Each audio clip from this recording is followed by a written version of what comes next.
going to the Milad. What's all this about? Go do your namaz, go pay your zakat, fast in the month of Ramadan, fast on the Monday when the Prophet ﷺ was born. What are you doing all these gatherings for? And you turn around and say to them, brother, you won't enter the door of paradise until you have ishq for Rasulullah alayhi salatu wasalam. You won't enter that door of paradise until you have love for Rasulullah alayhi salatu wasalam. I'll give you an example. Once there was a Jewish kid in the time of the Prophet sallallahu alayhi wasallam, and this Jewish child, he will lift the na'alain park of the Prophet alayhi salatu wasalam, and he will give the Prophet alayhi salatu wasalam water to drink. He will give him water to go and do wudu from. And the Prophet ﷺ fell in love with this Jewish kid. He was a Jewish kid. He hadn't recited the kalima la ilaha illallah. He was a Jewish child. And so once this person didn't come.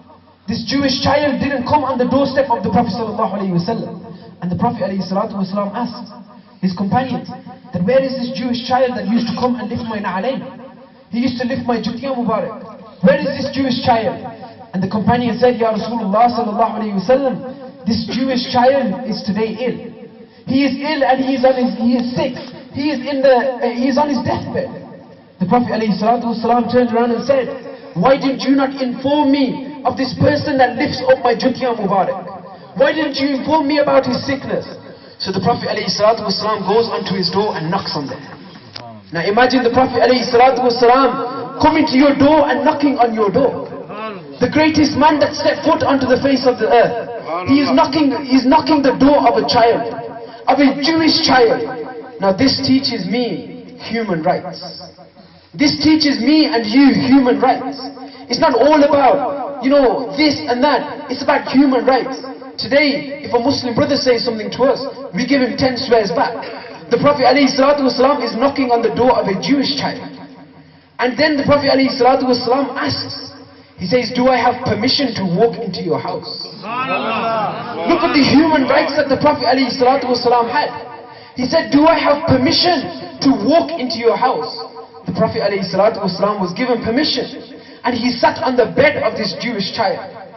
He sat on the bed of this Jewish child. And he said, oh child, you are going from this dunya.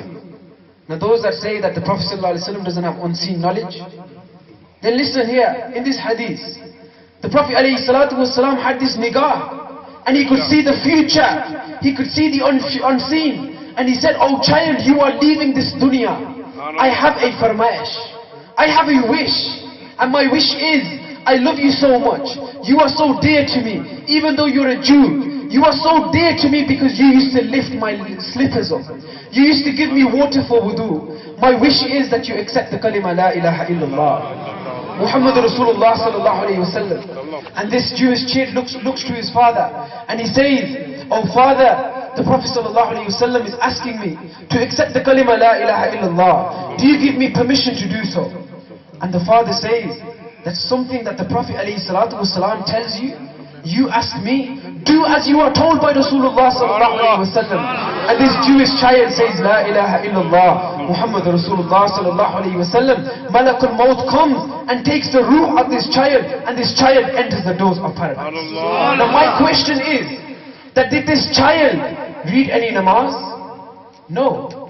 Did this child pay any zakat? No. I want you to answer me. Did he read any namaz? No. Did he pay any zakat? No. Did he fast in the month of Ramadan? No. Did he accept the kalima throughout his life? No. No. Did he go for Hajj and Umrah? No. What did he do? He lifted the jutiyah mubarak of Rasulullah sallallahu alayhi wa sallam. He had true ishq and muhabba for the Prophet alayhi salatu wa salam. That's what took him to the doors of paradise.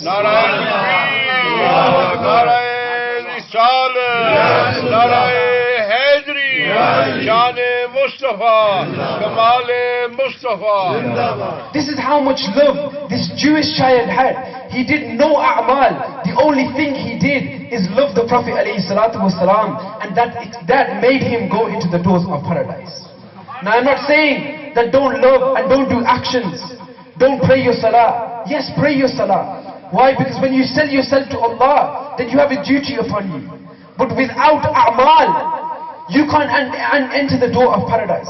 If you don't have a'mal, if you don't pray your salah, if you don't fast in the month of Ramadan, then Allah Almighty will ask you on the day of Qiyamah. But those that do a'mal, they pray their salah, they fast in the month of Ramadan, they go for Hajj and Umrah every single year, they do everything, but they lack ishq and muhabba in Rasulullah alayhi salatu wasalam. Let me tell you, wallahi, billahi, 110% I'm sure that on the day of Qiyamah, when you want to enter that door of paradise, Allah Almighty will make the angels stop you and they will say, yes, you read your namaz, yes, you did your zakat, yes, you went for Hajj and Umrah every single year, yes, you accepted the kalima la ilaha illallah, but you lacked ishq and muhabba for Rasulullah sallallahu alayhi wa sallam. You lacked ishq and muhabba for the Prophet sallallahu alayhi wa sallam, so stop there and you can't enter the doors of paradise. نعرہ رسالت نعرہ رسالت نعرہ رسالت حضور کی امان حضور کی امان